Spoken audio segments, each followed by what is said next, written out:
The faucet hissed as I tightened the last fitting, water pooling in the silver basin like it didn't care either. The house was quiet, unnaturally so. Not the peaceful kind of quiet, the kind that hums before a power outage or a thunderclap. That's when she walked in. Not rushed, not timid, just deliberate. Her heels clicked like punctuation. "I need space," Meredith said, folding her arms like it was a business memo. "To find myself." Meredith left under the illusion that I was processing, that I needed time to adjust. The irony being I'd already adjusted months ago, just not in the way she imagined. Her overnight bag disappeared from the closet 2 days after our kitchen conversation. Meredith wore white.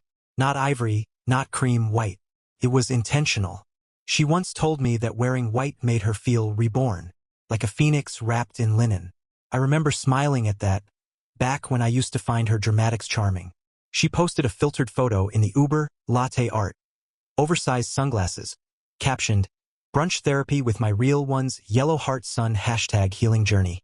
What she didn't realize was that the real ones had already received a very different kind of message. The key jammed before she even turned it.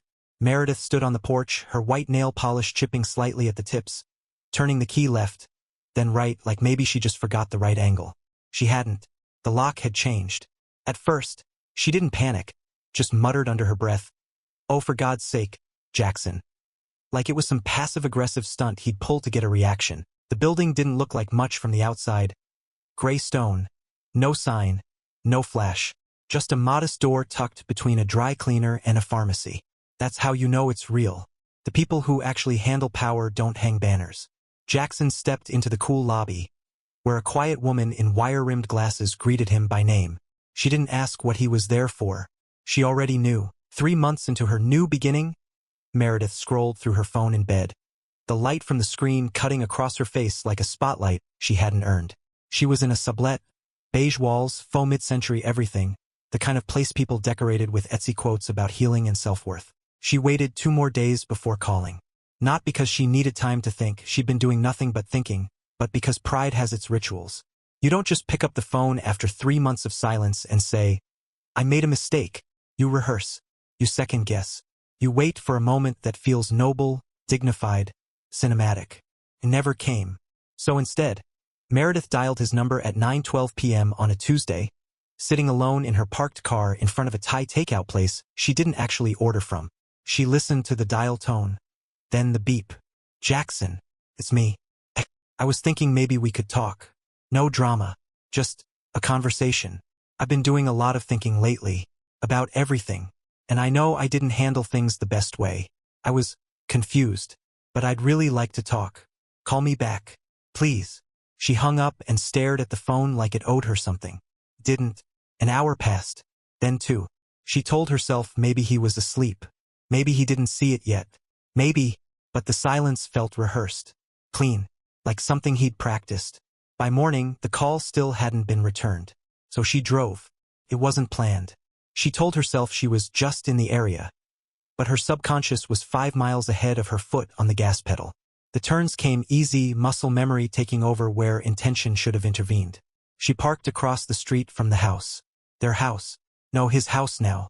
It looked different, better. The shutters had been repainted.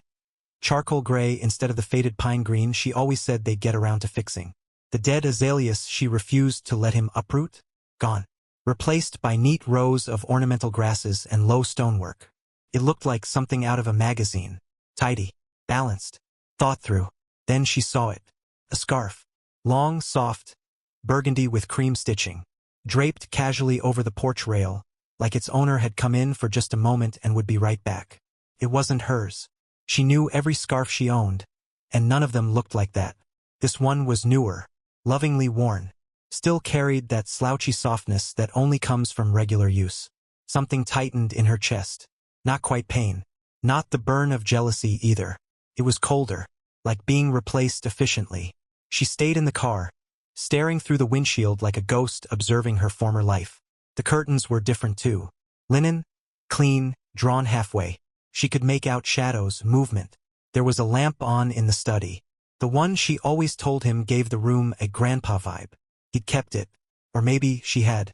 The realization hit not as a shock but as a slow, spreading numbness. The world hadn't paused when she left. It hadn't mourned. It hadn't asked where she'd gone. It had moved. Jackson had moved. She turned off the engine and sat in silence. A part of her thought maybe he'd come out. Maybe he saw her. Maybe he'd walk onto that porch and say something clever. Long time no see, or you left your spotlight in the driveway. Something bitter but familiar. Something that meant there was still something. He didn't. The house stayed quiet. Content. She thought about getting out, ringing the bell, demanding some kind of closure. But what would that even mean now? Closure for what? The man inside that house wasn't waiting anymore. He wasn't limbo. He wasn't licking wounds or replaying the past. He was busy. Living. The scarf fluttered slightly in the breeze. She imagined it smelled like him. Or maybe like someone else. Someone new. Someone who folded laundry while humming. Someone who laughed instead of criticized. Someone who stayed. She started the car. As she drove away, she realized something else. That voicemail she'd left? The one she poured her voice into, softened her tone for, added just the right touch of vulnerability to? It wasn't unanswered. It was ignored. And that was louder than any reply he could have given. Meredith chose the bar carefully. Dim lighting, high booths, overpriced cocktails that came with rosemary sprigs and flammable garnishes.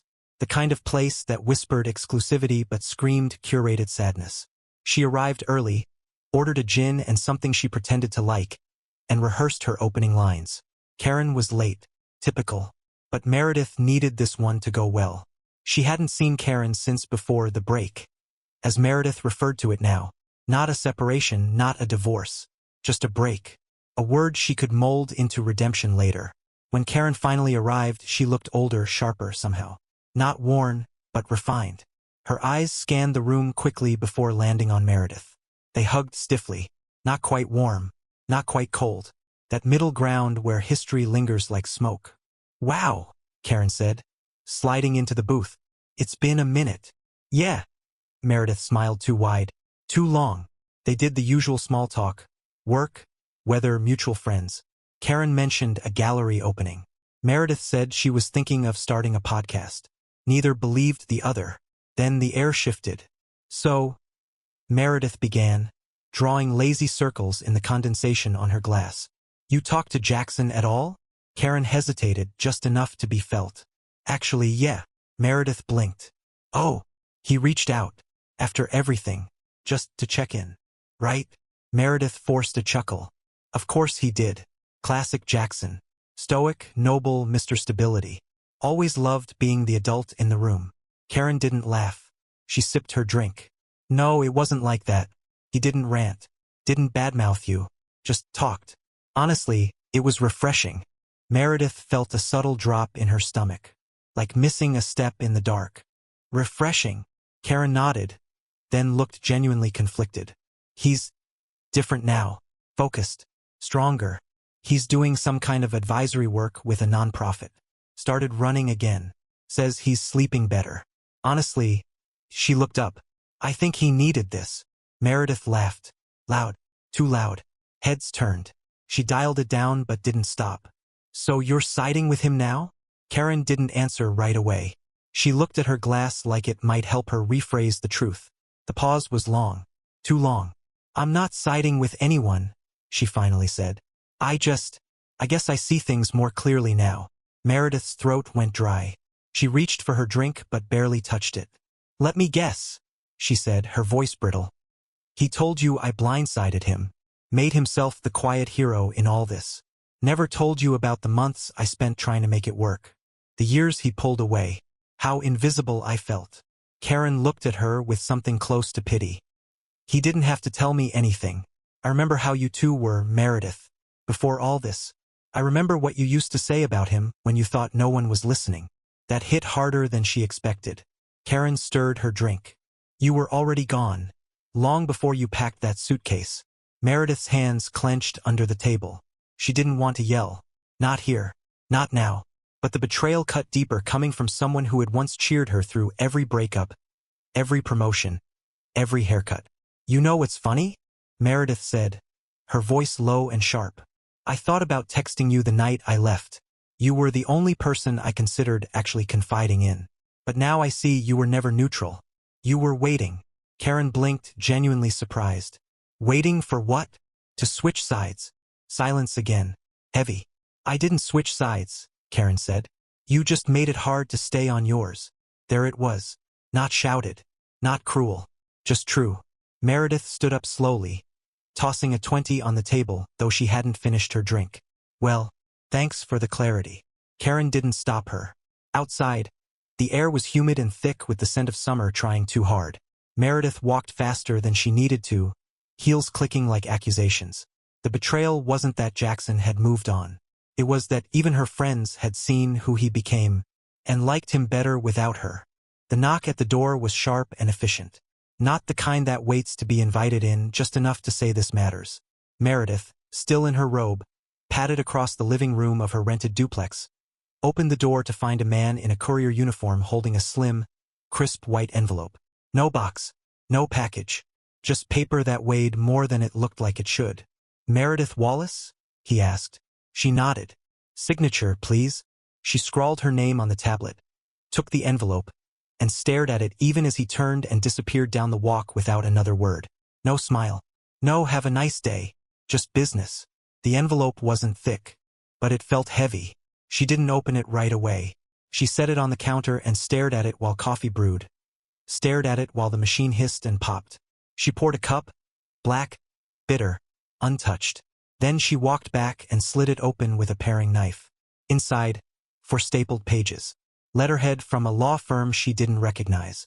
No cover letter. No personal note. Just a title.